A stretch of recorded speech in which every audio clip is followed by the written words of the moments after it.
नमस्कार, स्वागत है हमारे भारत के भविष्य का इस चैनल में परफॉर्मेंस क्लासेस पटरी Panchgachhiya.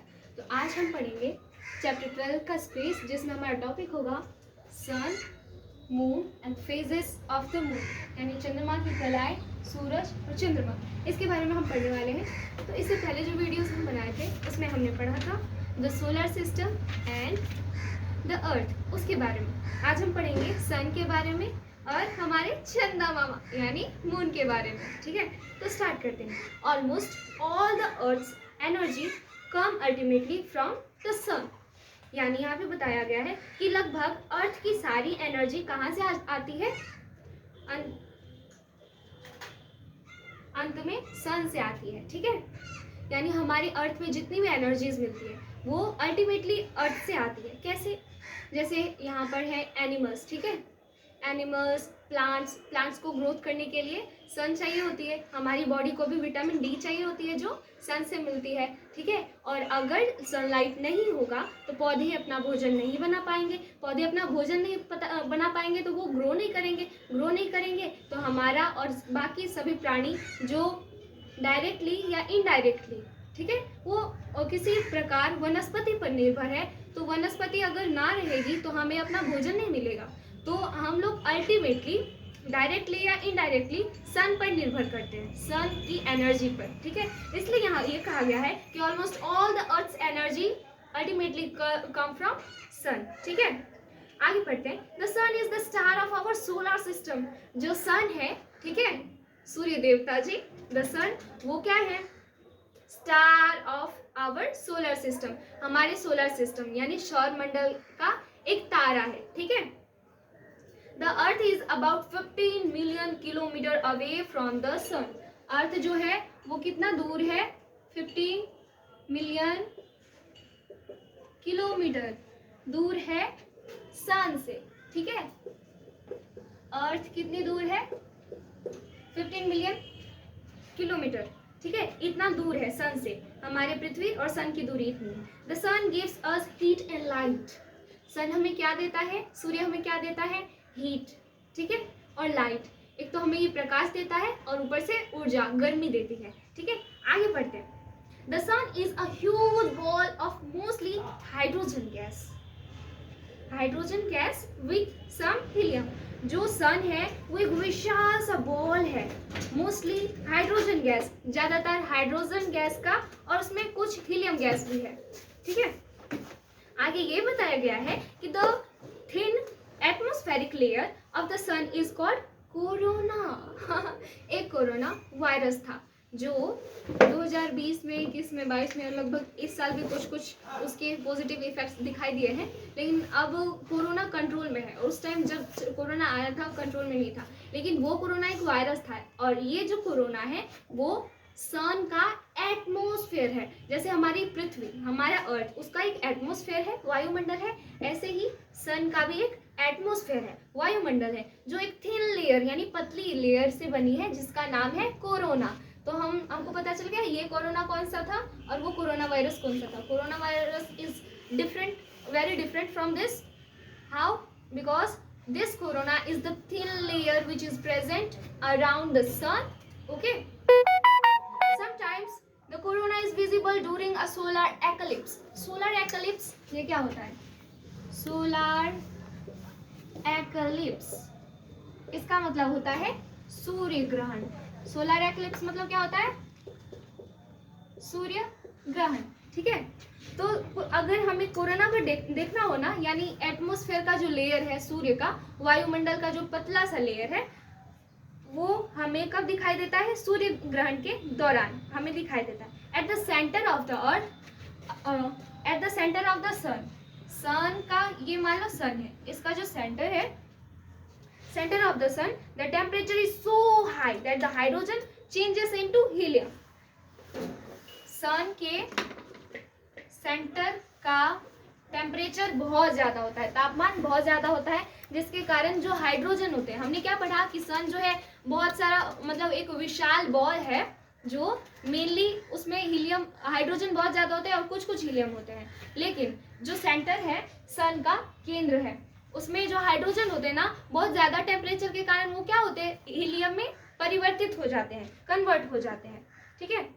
Nuclear fusion is the process of conversion of hydrogen into helium. Nuclear fusion, जिसके बारे में आप नेक्स्ट क्लासेस में भी पढ़ेंगे और आगे आने वाले क्लासेस में भी पढ़ेंगे न्यूक्लियर फ्यूजन क्या होता है। तो यहाँ पे बताया गया है कि न्यूक्लियर फ्यूजन क्या है। यह एक प्रोसेस है of conversion of hydrogen into helium, यानी हाइड्रोजन को हीलियम में बदलने का जो प्रोसेस है उसको हम लोग क्या बोलते हैं, न्यूक्लियर फ्यूजन। ये याद रखने वाला है। न्यूक्लियर फ्यूजन किसको बोलते हैं, हाइड्रोजन को जो हीलियम में चेंज किया जाता है, बदला जाता है, उसको न्यूक्लियर फ्यूजन बोलते हैं। Nuclear fusion is the process of conversion of hydrogen into helium, ठीक है। आगे बढ़ते हैं। Nuclear fusion is the source of energy of the sun as well as all the stars in our universe. जो nuclear fusion है यानी hydrogen को helium में चेंज करने का जो प्रोसेस है, ये एक एनर्जी यानी ऊर्जा का सोर्स है, स्रोत है, ठीक है। ऊर्जा का स्रोत है, सोर्स ऑफ एनर्जी है ऑफ द सन। सन का ऊर्जा का स्रोत क्या है, न्यूक्लियर फ्यूजन। न्यूक्लियर फ्यूजन क्या होता है, हाइड्रोजन को हम हीलियम में चेंज करते हैं, उसी प्रोसेस को न्यूक्लियर फ्यूजन कहा जाता है। तो जैसे ये एक ऊर्जा का स्रोत है हमारे सन के लिए, ऐसे ही हमारी जो गैलेक्सी है, ठीक है, उसमें बहुत सारे स्टार्स हैं। जैसे सन एक स्टार है, ठीक है, प्लैनेट नहीं है, ना ही ये सैटेलाइट है, ये एक स्टार है जिसके अराउंड बहुत सारे प्लैनेट्स रिवॉल्व करते हैं और सैटेलाइट प्लैनेट्स के अराउंड रिवॉल्व करते हैं, ठीक है। तो source of energy, nuclear fusion जो है बहुत सारे तारों का, स्टार्स का सोर्स ऑफ एनर्जी है, जैसे हमारे सन का source of energy nuclear fusion है। आगे बढ़ते हैं। Nuclear fusion is the source of energy of the sun as well as all the stars in our universe. The energy we get from the sun is called solar energy. अब क्या बताया गया, the energy मतलब energy, ऊर्जा जो हमें मिलती है सन से, उसको सोलर एनर्जी बोलते हैं, ठीक है। यानी सोलर एनर्जी मतलब सौर ऊर्जा, जो सन से यानी सूर्य देवता से, सूर्य जी से, सूर्य से, ठीक है।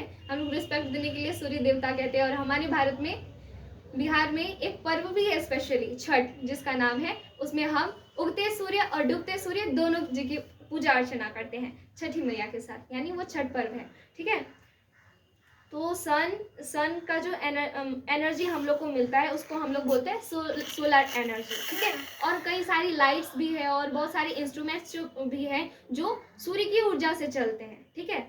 और हमारे देश में बहुत सारे क्षेत्र ऐसे हैं जहाँ पे सोलर पैनल यूज़ होते हैं, सोलर कुकर भी हम लोग बोलते हैं, और बहुत सारे मतलब गैजेट्स आपको मिल जाएंगे जो सूर्य की ऊर्जा से चलते हैं, ठीक है। ये सबसे एकदम सस्ता माध्यम है और ना ही इसमें कोई पॉल्यूशन होता है। तो इसी तरह हमारा एक टॉपिक सन का मतलब खत्म होता है, उसका डिस्कशन। अब हम नेक्स्ट टॉपिक पर आते हैं जो है मून, ठीक है।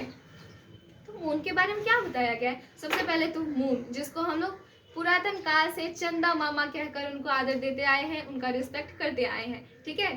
तो हमारे छोटे छोटे नन्हे मुन्ना बच्चों को चंदा मामा बहुत अच्छे लगते हैं, वो भी रात में।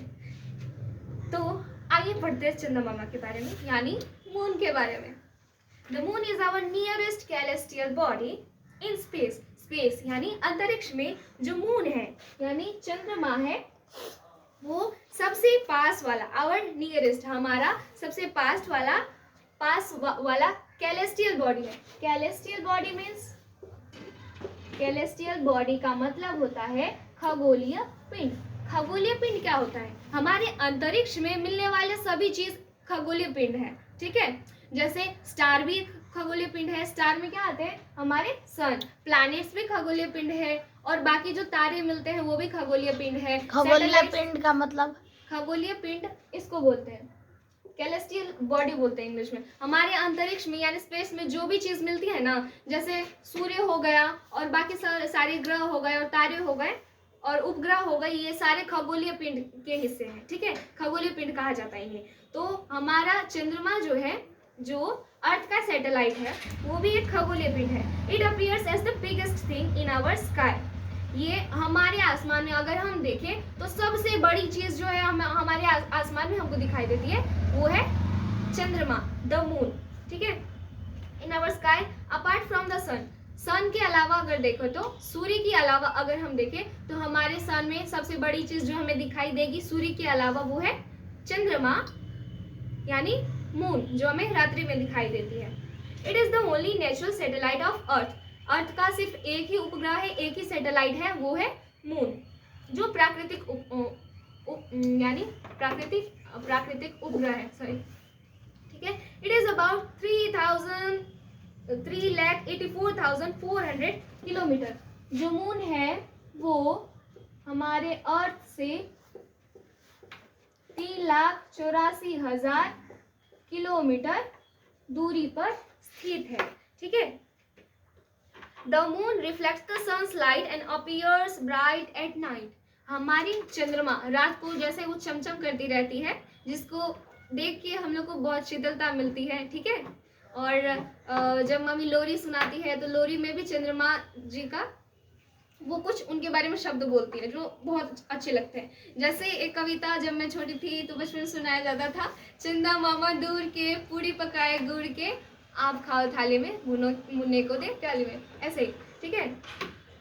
तो जो चंद्रमा है वो रात में कितने अच्छे लगते हैं, कितने सुंदर लगते हैं, चमकते हुए लगते हैं। लेकिन क्या ये उनका गोल गोल टमाटर, वो थोड़ी डिफरेंट चीज हो गई। तो चंद्रमा के पास उसकी अपनी चमक होती है या फिर वो कहीं से आती है, ये पता करते हैं।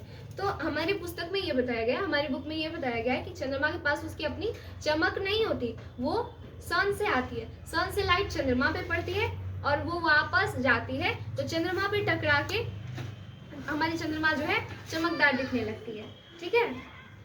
Moon reflect the sun's light. जो चंद्रमा है वो सूर्य के लाइट को रिफ्लेक्ट करती है, यानी ये हमारा सूरज है और ये चंद्रमा है, इसका लाइट इस पे जा रहा है, इस पे जा रहा है, ठीक है। तो ये वापस आएगा, ये लाइट ऐसे गया, ऐसे आया, ये लाइट ऐसे गया, वापस जा रहा है, ये लाइट सब वापस जा रहा है। तो ऐसे जैसे ही इस पे टकराया ना तो ये चमकने लगा, ठीक है। And appears bright at night, और इसीलिए रात में ये क्या दिखता है, चमकदार दिखाई देता है। A natural satellite is a celestial body. एक प्राकृतिक उपग्रह जो है वो एक कैलेस्ट्रियल बॉडी होता है, यानी खगोलीय पिंड होता है। जैसे हमारा मून है वो भी एक कैलेस्ट्रियल बॉडी है, वो भी खगोलीय पिंड है। जैसा कि मैंने बताया कि स्पेस में मिलने वाली सारी चीज़ें, चाहे वो सन हो या फिर अर्थ हो, मून हो, नेपच्यून हो, यानी बहुत सारे प्लैनेट्स, ठीक है, और स्टार्स विथ सैटेलाइट, सारे कैलेस्ट्रियल बॉडी है। तो हमारा मून भी एक कैलेस्ट्रियल बॉडी है।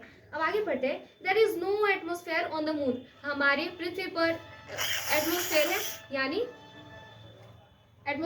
वायुमंडल, ठीक है।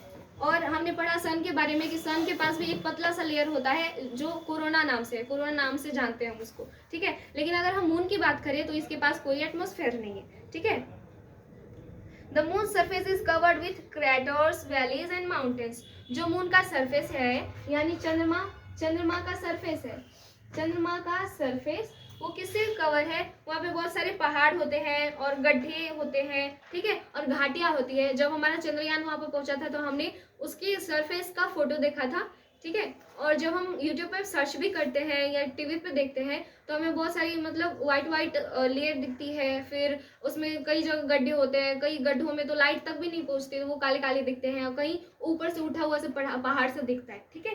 तो ऐसा दिखता है हमारा moon. The moon surface is covered with craters, valleys and mountains. इसके बारे में हमने बताया। आगे चलते हैं। The moon takes about 27 days to go around the sun. अब सन जो है ना हमारा, उसके अराउंड क्या रिवॉल्यूशन करती है हमारी अर्थ, यानी बाकी सारे प्लैनेट्स सन का चक्कर लगाते हैं, यानी सन की परिक्रमा करते हैं। लेकिन हमारा मून जो है ना वो सैटेलाइट है, और हम ये जानते हैं कि सैटेलाइट हमेशा प्लैनेट का रिवॉल्यूशन करते हैं, यानी प्लैनेट का चक्कर लगाते हैं, प्लैनेट की परिक्रमा करते हैं, यानी ग्रह की परिक्रमा करते हैं। कौन? सैटेलाइट, उपग्रह, ठीक है।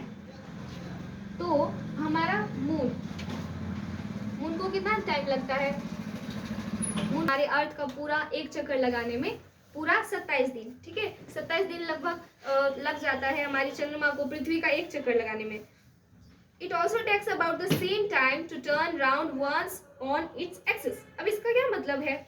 ये इसमें इट ऑल्सो यानी चंद्रमा ये भी करती है कि उसको अगर मतलब उतने ही टाइम में 27 डेज में वो पृथ्वी के भी चक्कर लगाती है और अपने अक्ष पे भी वो 27 दिन में एक चक्र पूरा करती है, ठीक है। इसका मतलब ये है जैसे हमारे बुक में बताया गया है, इसको समझाने के लिए मान लो ये हमारी पृथ्वी है, ठीक है।